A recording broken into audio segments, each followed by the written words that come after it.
Call of Duty has had its ups and downs, but if there's one period in the franchise's history that feels like a desperate grasp for relevance, it's World War II to Black Ops 4. A time where Activision scrambled to keep up with gaming trends, shifting away from its roots to chase industry fads. These were the desperation years, where innovation clashed with corporate interference, and no game embodies this better than Black Ops 4.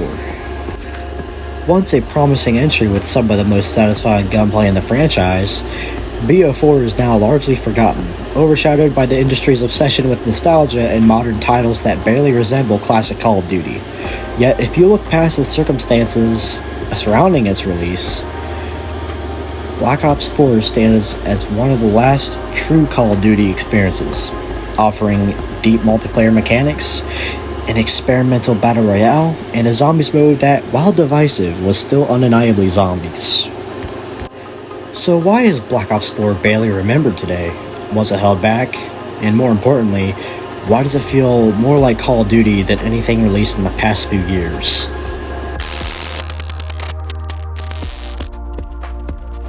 At its core, Black Ops 4's multiplayer didn't stray from the COD formula. It still has the fast-paced action, the fluid movement, and the tight gunplay that makes the franchise what it is.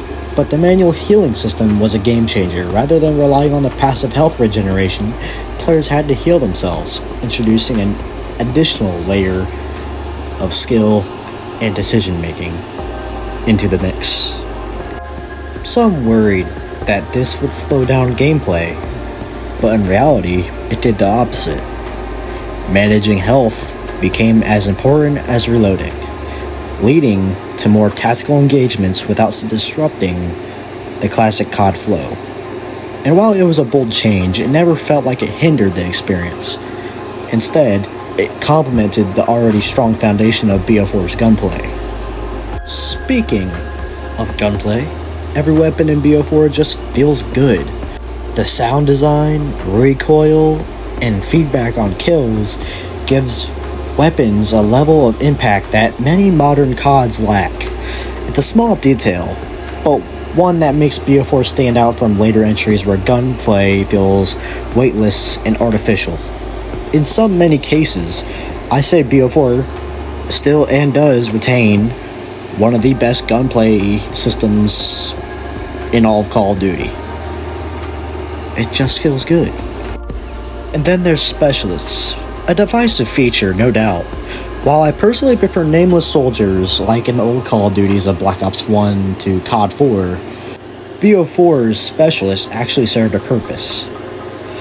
Unlike modern operators, which exist solely to sell skins, specialists had roles, some offensive, some defensive.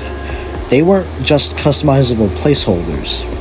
They brought unique gameplay mechanics to multiplayer for strategic team play, just like BO3. In contrast, BO6 and Modern Warfare 3 2023 feel like sanitized versions of Call of Duty, built more around cosmetic monetization than unique mechanics. And don't even get me started on engagement-based matchmaking, or EBMM, which is the new skill-based matchmaking of today. In BO4, even though SBMM existed, it wasn't punishing. You could play casually without immediately being thrown into lobbies filled with players running CDL strats. In BO6, you win one game and suddenly you're up against FaZe Clan on Adderall. BO4, for all its flaws, felt fair. Something I can't say about Call of Duty in today's world. Now, let's talk about the elephant in the room, Blackout. Okay, picture this. It's 2017. Fortnite is booming, and Activision sees how the Battle Royale craze is taking over the industry and wanted a piece of the action. So in 2018, Treyarch, who had originally planned on making an open world campaign truly innovative, was forced to scrap it to focus on a Battle Royale mode instead. And when Black Ops 4 came out, boom, Blackout. And while it's easy to dismiss Blackout as just another corporate cash grab, it wasn't bad. In fact, it was actually fun. Arguably more fun than Warzone. Blackout had tight gunplay, like many things in BO4 like I'll be glazing over. A varied map with classic COD locations, and a faster paced battle royale experience that didn't rely on loadouts, overpowered metas, or forced skill-based matchmaking. It was Call of Duty's take on battle royale, and it worked. But here's the problem. It was behind a paywall. Unlike Fortnite, which was free to play and exploded in popularity, Blackout required you to buy the full game to access it. This immediately turned off casual players and made it hard for Blackout to compete with the likes of Apex Legends and Fortnite at the time of 2018 and 2019. Had Activision made Blackout free to play, it could have been the definitive Call of Duty Battle Royale. Instead, it was a missed opportunity buried under corporate greed. And deadlines. Oh, the deadlines.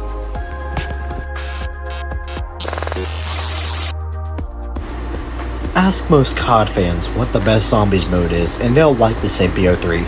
And sure, BO3 had some incredible maps, a perfect balance between casual and hardcore gameplay, and a refined system that still holds up today. But BO4 zombies, it's underrated. Yes, it changed the perk system, and yes, it moved further away from the simplicity of early zombies experiences, but at its core, it still retained what made zombies great: survival, atmosphere, and freedom. Unlike modern COD games, which force convoluted objectives on players, looking at you, Modern Warfare zombies, BO4 allowed you to just survive if you wanted to. The custom mutations feature was also a game changer, in my opinion, offering unmatched player freedom and tailoring the experience. The addition of bots was another underrated feature, because let's be honest, sometimes you just need artificial friends to help you out. Sometimes I feel lonely. BO4's zombies wasn't perfect, but it still felt like zombies. And as COD Zombies continues to stray further from its roots, BO4's approach feels almost nostalgic, even though the game only came out 7 years ago?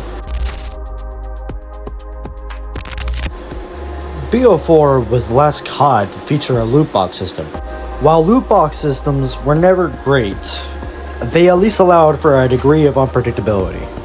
In BO4, it was something that made COD's unlock system feel somewhat exciting, even though it wasn't liked by everybody. But BO4 also marked the beginning of the end, as it was the last game where Activision finally realized how to monetize player engagement on a larger scale.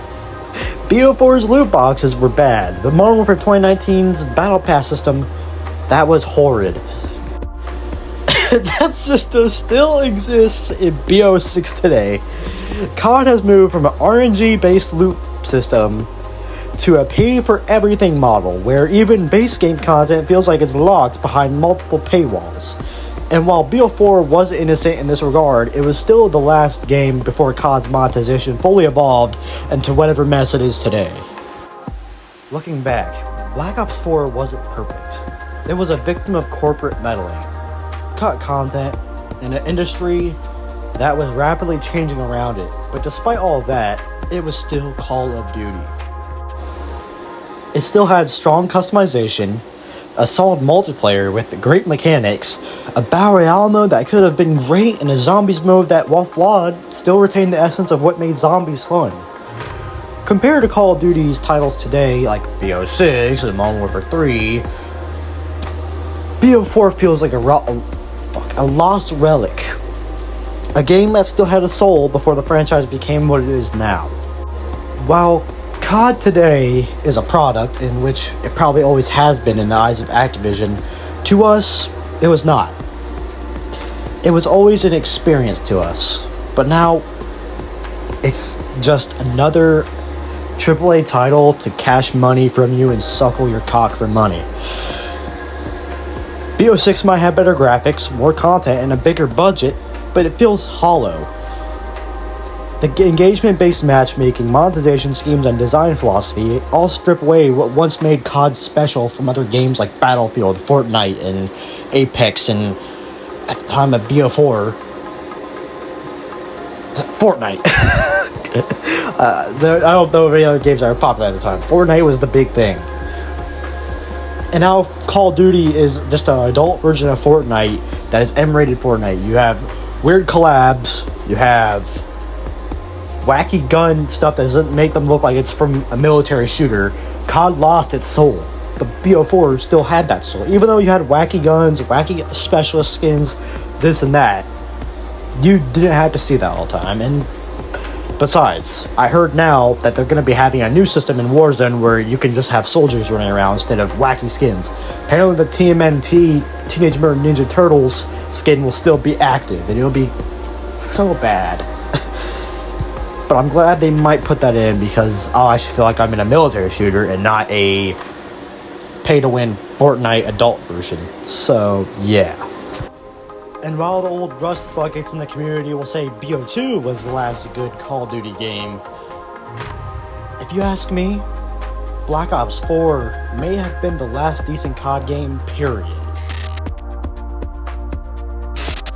And that, my friends, is Call of Duty Black Ops 4. A game that, despite being one of the last decent Call of Duty experiences, has been left behind in the franchise's history. It has its flaws, but it also had an undeniable charm, a unique identity, and gameplay that still holds up today. The multiplayer was satisfying, the zombies mode, while divisive, was still enjoyable, and the Blackout, despite its paywall, was a solid attempt at the battle royale genre. Yet, like the other game in COD's desperation period, that being World War II and BO4 was quickly overshadowed and sadly forgotten. Not by the masses, but by the people up top. But before we wrap this up, I just want to say thank you to everyone who stuck around to the end of this deep dive. This was actually my first deep dive into a game on the channel, and I hope you guys enjoyed it. If you're new here, welcome. My name is Kilo Mercs, and I make all kinds of content, from Call of Duty, Fallout, Halo, Battlefield, and eventually Minecraft. Some of my videos are just me and my friends fucking around in Call of Duty or some shit. Some are rants about gaming trends, and others are ranking videos, of course, deep dives like this one, too. If you liked this video, I'd recommend checking out some of my other content, like the worst mode in COD history, 10 facts about Call of Duty World at War, which is a new one, and ranking COD games from worst to best. If any of those sound interesting, go give them a watch. I really recommend them. And hey, if you enjoyed this, consider subscribing to the channel. Maybe even drop a like and hit the notification bell so you never miss an upload. If you want, of course. I'm not gonna beg you like some of those other channels these days that are acting desperate. That's just cringe. Also, if you haven't seen my last video on Verdansk's Return to Warzone, go check that out too. I had a lot to say about that. Before I go, I just want to mention something. If you guys want, you can help me reach 100 subscribers by June. It's been a dream of mine to grow this channel and make content that people can enjoy, whether it's through nostalgia, discussion, or just dumb fun. Maybe one day I'll tell the full story of why I started YouTube, but for now, I just want to keep pushing forward and making great content for all of you. Thanks again for watching, and I'll see you guys in the next one. Take care. Peace. Thank you. Now watch this drive.